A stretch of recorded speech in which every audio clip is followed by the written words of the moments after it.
आजकल मेरी रोटेशन चल रही है जेरियाट्रिक्स में। Geriatrics care of the elderly department को कहा जाता है। मतलब जो बूढ़े लोग होते हैं, बुजुर्ग लोग होते हैं, उनकी हेल्प करना, उनको मैनेज करना। अब जो बुजुर्ग लोग होते हैं वो बहुत मुख्तलिफ हो जाते हैं यंग लोगों से, इवन बच्चों से भी।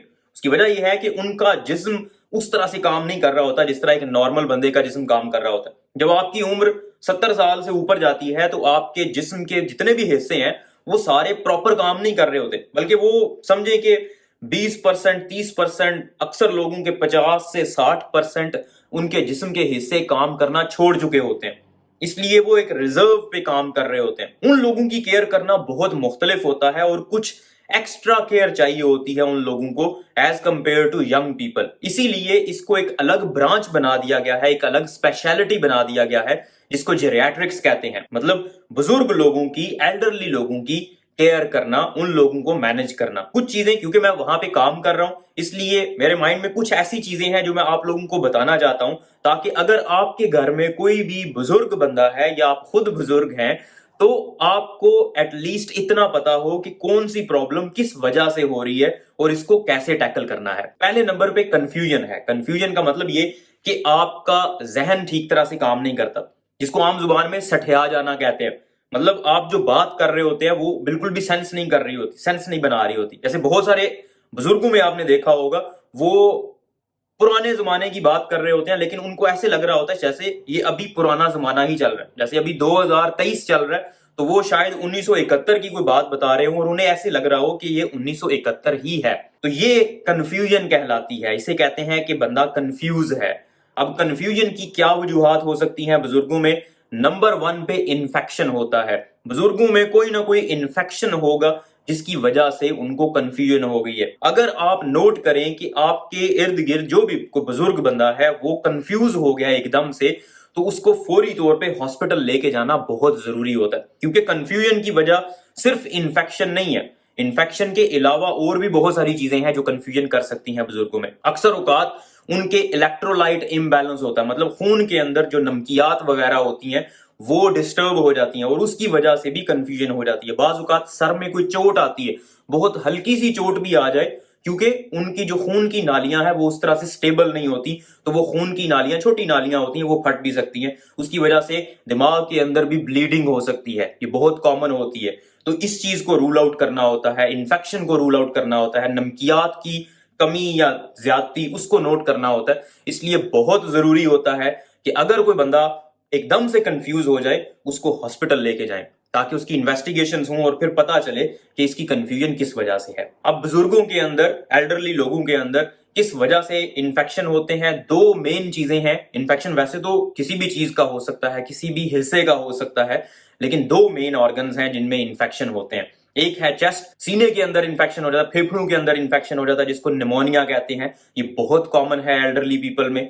और दूसरे नंबर पे वाटर वर्क्स का इन्फेक्शन, पेशाब का इन्फेक्शन, जो पेशाब की नाली होती है वहां पे इन्फेक्शन हो जाता है। तो ये दो इन्फेक्शन बहुत कॉमन है। अगर उनको पेशाब करने में तकलीफ हो रही है, पेशाब बार बार आ रहा है या पेशाब की स्मेल बहुत ज्यादा हो गई है, तो हो सकता है उनको पेशाब का इन्फेक्शन हो। या फिर अगर खांसी कर रहे हैं, बलगम आ रही है बहुत ज्यादा, तो हो सकता है कि फेफड़ों का इन्फेक्शन हो, निमोनिया हो, जिसकी वजह से उनको कंफ्यूजन हो गई है। लेकिन किसी भी सूरत में अगर कंफ्यूजन नहीं है तो हॉस्पिटल लेके जाना बहुत जरूरी है।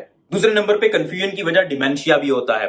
उम्र जो जो आपकी बढ़ती है आपके दिमाग के हिस्से श्रिंक करना शुरू हो जाते हैं, मतलब वो कम होना शुरू हो जाते हैं, दिमाग का साइज रिड्यूस हो जाता है, कम हो जाता है।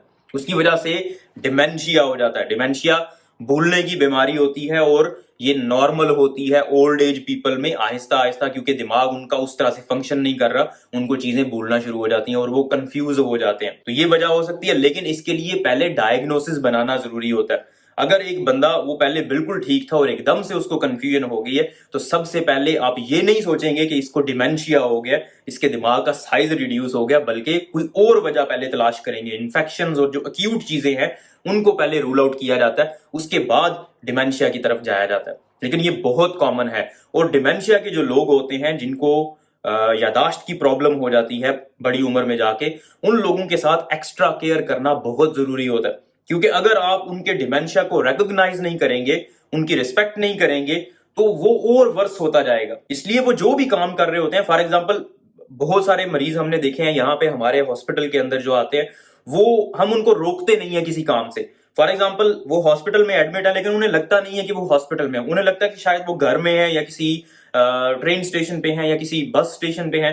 तो वो ऐसे ही तैयार होके तो अपना बैग अक्सर पकड़ा होता है कि हम बस स्टेशन पे जा रहे हैं, और अगर उनसे पूछे तो वो कहते हैं हम बस का वेट कर रहे हैं। तो हम कभी भी उनको नहीं कहते कि नहीं तुम दफा हो जाओ, उधर जाके बैठ जाओ, तुम इधर किधर जा रहे हो, हमें काम करने दो अपना। बिल्कुल भी ऐसा नहीं हम करते, बल्कि उसको कहते हैं अच्छा ठीक है, तुम बस का इंतजार करना है, वहां पे बैठ के जाके कर लो। क्योंकि उनको एक तो समझ नहीं आती, अगर आप बार बार उनको एक्सप्लेन करते रहेंगे और उनको थोड़ा सा सख्त लहजा अपनाएंगे तो उनकी कंफ्यूजन और ज्यादा हो जाती है। जितनी ज्यादा वो एंग्जाइटी में होंगे, जितना ज्यादा उनको लगेगा कि वो जिस एनवायरमेंट में रह रहे हैं वो उनका अपना एनवायरमेंट नहीं है, उनकी कंफ्यूजन मजीद वर्स होती जाएगी, उनका डिमेंशिया वर्स होता जाएगा और वो बिल्कुल भी कंफर्टेबल महसूस नहीं करेंगे। दूसरे नंबर पे ब्लड प्रेशर का मसला।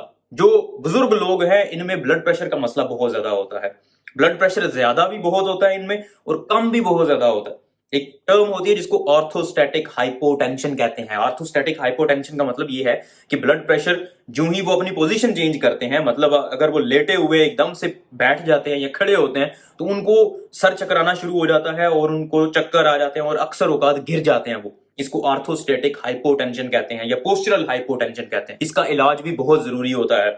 बहुत सारे लोग होते हैं जो ब्लड प्रेशर की दवाइयों पे होते हैं, एंटी हाइपरटेंसिव्स पे, उनको जरूरत होती है क्योंकि उनका ब्लड प्रेशर ज्यादा है, लेकिन एंटी हाइपरटेंसिव्स लेने की वजह से, ब्लड प्रेशर की दवाइयां लेने की वजह से उनका ब्लड प्रेशर एकदम से ड्रॉप भी कर सकता है जब वो खड़े होते हैं या अपनी पोजीशन चेंज करते हैं। तो इसको एड्रेस करना भी बहुत जरूरी होता है। और इसको एड्रेस करने के लिए देखें घर में क्या कर सकते हैं आप, पानी का इस्तेमाल करें, डिहाइड्रेशन से बचें। बुजुर्गों में पोस्चरल हाइपोटेंशन की, ब्लड प्रेशर एकदम से नीचे आने की एक बहुत बड़ी वजह डिहाइड्रेशन भी होती है।